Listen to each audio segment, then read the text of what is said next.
days after I made the video about the Jerome Tang problem that K-State has. Tang has made his situation demonstrably worse. And really, when I say Tang has made his situation demonstrably worse, it's more so that K-State's situation is demonstrably worse. And I've got about 18.6 million reasons why. You won't believe what Jerome Tang has been saying in press conferences this week, and he refuses to do the one thing that could actually help at least a little bit. So this week, it wasn't even all that terrible on the basketball court. They almost won a game at West Virginia. K-State had a 4-point lead heading into the final 4 minutes of the game at West Virginia, but once again exhibited a masterclass in how you lose a game. They went through a 3 or 4 minute scoring drought. PJ Haggerty had an opportunity to tie or take the lead. There was not a great set drawn up for him, and instead of trying to get off like an actual legitimate shot, he basically tried to draw a foul. It did not work out well, and K-State lost at West Virginia. I'm going to get to the comments after that game because, to me, that was the more damning of the two press conferences this week. Everybody is talking about what Tang said today after losing to Iowa State. I would suggest to you what he said after losing to West Virginia was worse.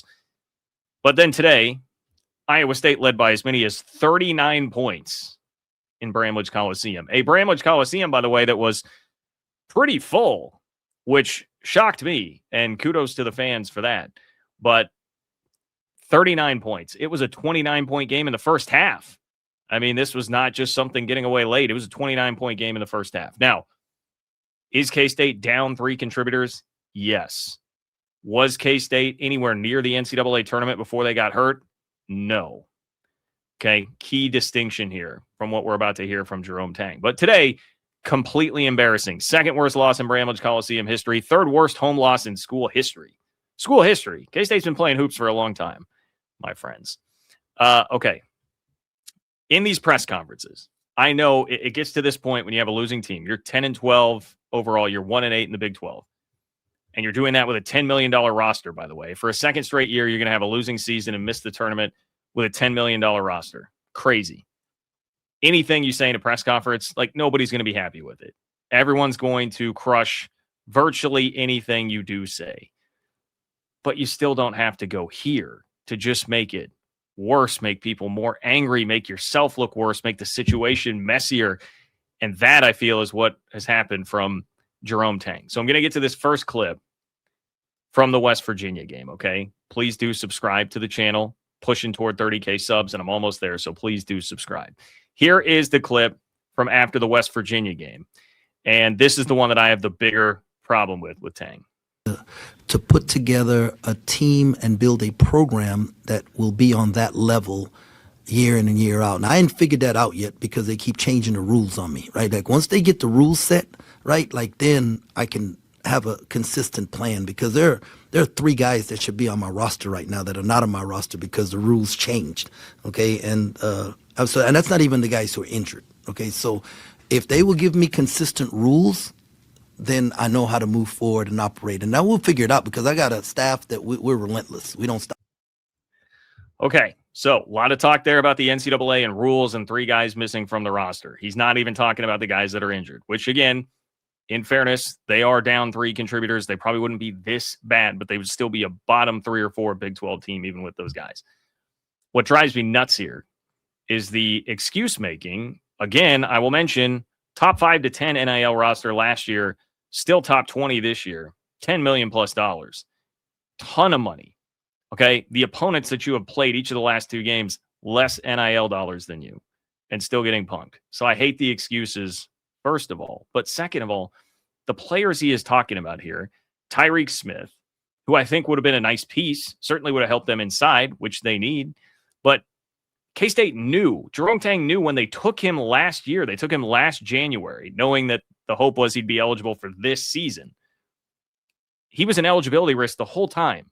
It was all about petitioning the NCAA for an extra year of eligibility, like getting an extra year of eligibility for him. Now, there have been Diego Pavia situations. I can understand why you might take a flyer, but that was no guarantee. This was a guy that would not have had eligibility, and you were trying to prove that through a lot of the new things that are happening now, he should. It was a risk. That's not a, hey, this is a crippling thing. And while Tyreek Smith, again, is a nice player, He's not Darren Peterson. This is not make or break your team player. I'm sure one of the other players he's talking about there is Max Jones, who played last year. Solid piece, effort guy, kind of a glue guy. Nice player, would be good to have, but they were trying to coax an extra year of eligibility out of him. They went into last season thinking this is his last year of eligibility. They got hopeful when they saw some of the JUCO stuff happening. He played some JUCO ball, so the thought was, well, maybe we can go get retroactively an extra year there. Again, that was going to be an uphill climb. That was no guarantee. These are not like huge, big-time pieces, and these were not guarantees. You knew you were taking a risk here. And Bryce Desert, I think, is the other guy, a French player that they were pursuing. I'm assuming that's who the third is they're talking about here. I don't know the full story on that, but once again, not a Darren Peterson. And the other two Euros that you took, Andre Kostic and Elias Rapiak, have been wildly disappointing this year. So I'm not inclined to believe that a foreign player was going to be the cure-all for this roster, man. When you have been given the resources that you have been given the last 2 years and you have performed like this, to be trotting out that excuse, I'm just not here for it, man. I'm just not here for it. And he is right. Okay. Part of what he said today is like, look, no matter what I say, you guys are going to twist it and try and get clicks and all this. He is right. Nothing he says is going to make anybody happy, but you don't have to do that. You can go to West Virginia and be like, hey, look, he's even said this before. We're close. We're close. We just can't get over the hump. We got to get better. I got to help these guys. But just say that. Just say that. That's fine. It doesn't have to be that the NCAA is screwing me, man. A bit of humility would go a long way. More on that in a moment. I mentioned comments today. He really got people fired up today after losing by 34 at home. Third worst home loss in school history. And this was the quote that I think when people saw it just on Twitter got the most run. Again, keep in mind, lost the game by 34 at home today to a rival. The most disappointing thing from your point of view about that effort and game today? I'm not disappointed at all.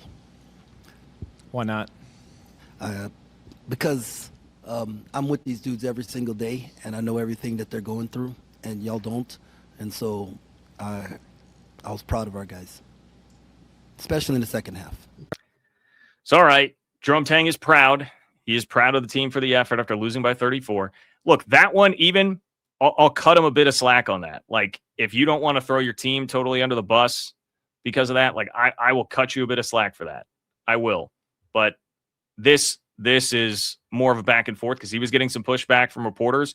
Kudos to the guys in the room today. I thought they did a good job on pushing back on some of this, which needed to happen. So let's listen to this interaction.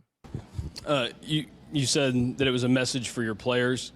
At some point, though, do you feel like you need to give a message to the fans to not just explain off, hey, today was not a great game, obviously, but why you're at this position after 3 years now and how things do get better moving forward?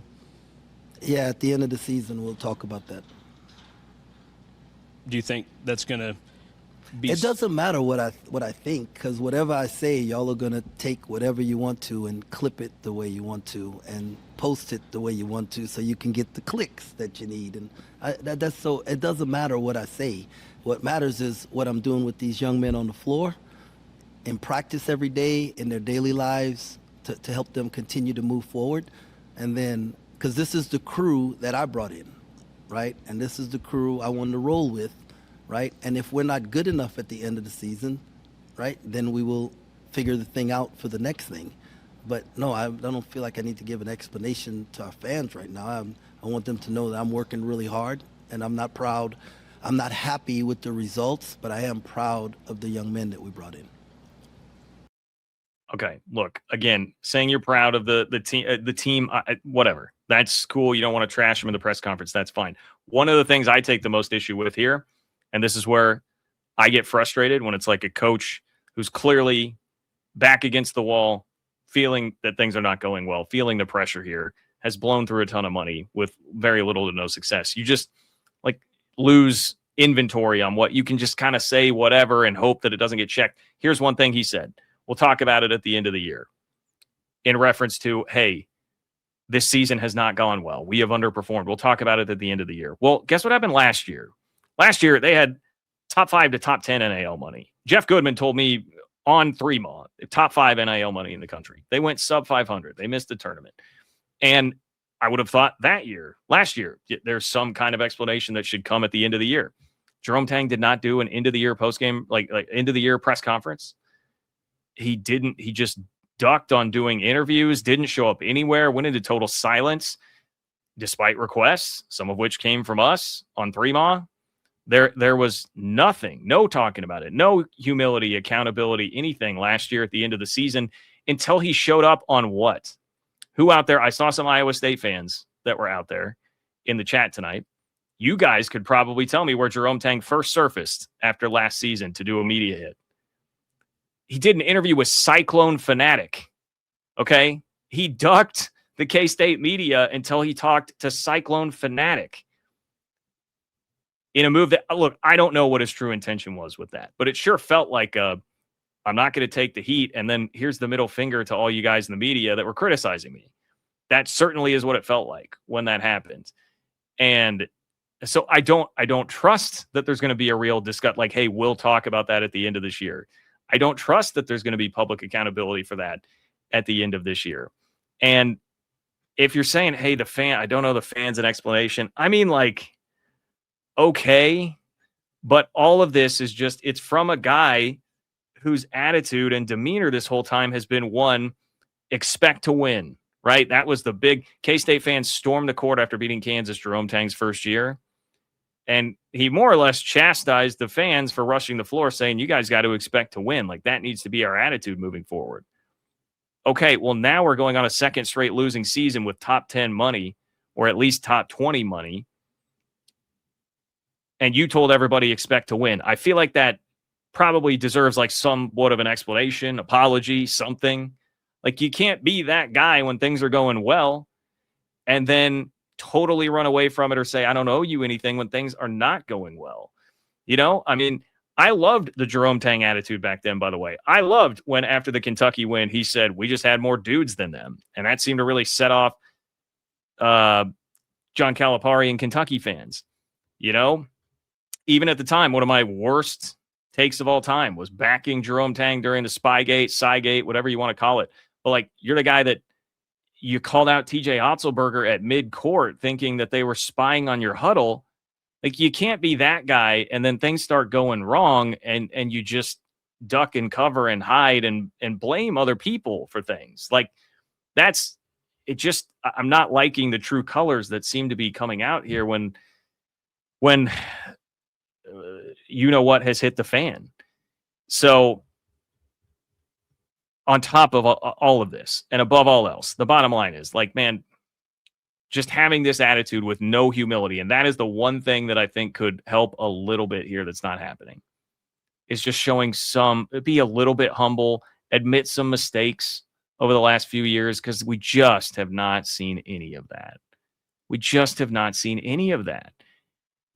It was a very, I'll say confident. I will be kind and say an extremely confident attitude that he's had since the day that he took over the program. And I loved it when it was happening. So I'm not a perfect messenger to come here and criticize it now on the backside. But I just would have thought if things had gone this poorly, there would be a little bit more contrition, remorse, humility. Like, you're getting beat by 34 at home by Iowa State. They spend less money than you on that roster. Fact. They do. I think considerably less money. And then on post-game radio, this was one quote. I forgot about this part. This is one quote that didn't make the rounds as much because it was just on post-game radio as opposed to in the post-game press conference. But he said, we got to close the talent gap on Iowa State. Well, how much money is it going to take to close the talent gap on Iowa State? Dang, like, what? I mean, how much money does K-State have to give you to close the talent gap if that's what and I don't think the talent gap is really the issue. There was plenty of talent on last year's team. Ugana Onyenso is a pretty productive player this year. I mean, like, Day-Day Ames from a couple of years ago, great player, great college player now. He's left. You know, Coleman Hawkins was a phenomenal player at Illinois. We saw it, and, you know, PJ Haggerty is a very good player. Like, there has been talent here. You've spent a ton of money for talent. Organization, culture, coaching, all of this seems clearly to be the issue. And I just wish, look, I would be willing to, I'm not trying to make this like super personal. But it just the attitude that emanates from all of this is really hard to ignore, I think. And if there were at least just a little bit of like, hey, yeah, we made some mistakes in roster building last year. We have, it is my opinion that they have been just too distracted by, hey, we got to throw money and get the shiny object as opposed to like building a culture, sticking to a plan, building a team. And that's okay. Like, I understand how you would make that mistake. I was applauding it when Tang said, hey, if you give us the money, we can win a national championship. I thought that was the right attitude. I've been in favor of that. So if it was, hey, that was what we tried, it didn't really work, we got to do things a different way. If that were the message, if that were given in the offseason last year, like something like that, I'd be much more forgiving right now. But that just has simply not been the case. And so, look, I don't know. It just feels like this is going to get uglier and uglier. I mean, they play in the Big 12, guys. They got a lot of losses left on the schedule. I don't know. I mean, Abdi Bashir might get back toward the very end of the season. Elias Rapiak, I think like maybe has a chance to get back. Kamari McGriff, I really have that one seems iffy. I have no idea on that. And I won't even touch the Moby situation. Probably not going to play. He would be the least of the four in terms of contributors that they're missing right now. But it's going to get ugly. If this is going to continue to be the attitude and just digging in more and more and more as the losses pile up, there may be more of these segments to come on the show this year. I don't know. And of course, you've got K-State, staring down the barrel of it's going to cost us way too much money to fire you. And the buyout only goes down by $3 million every year. So how much are you really saving by letting him come back around? It's truly, as I said last time, a rock and a hard place. Don't know what you do. But hopefully they're figuring something out. That is why guys like Gene Taylor get paid the big bucks. And, I sit here in front of a microphone. So as people have pointed out, I got some pushback on Twitter like, oh, well, you're the perfect messenger to tell somebody to be humble. Hey, fair enough, man. Fair enough. I am not the perfect messenger on any of this because Iowa State fans that are here, you guys know, I dove so headfirst all in on Jerome Tang that, more so than I have probably anything else at K-State. I just, lightning in a bottle that first year. I thought they were perfectly cut out with the attitude they had about pursuing the money and the fight. I thought this is the guy that's going to elevate the program and move it forward. I went totally all in. I got a bunch of egg on my face for it. You guys deserve to bring up all the old tweets, make fun of me all you want. I totally deserve it, 100%. But I also say that to show, like, I'm not sitting here because I was waiting for Jerome Tang to fail to dive bomb on him. Last year, I got crushed all the time for hyping them up when they finally hit their stride in the middle of the season and saying people were too quick to jump on them. I've been too pro Tang. So I feel like I hope that probably earns me a little bit of extra credibility here in talking about this right now, but we'll see. Look, if you want to know more about how K-State got into this mess, how things devolved to here with Jerome Tang, click here.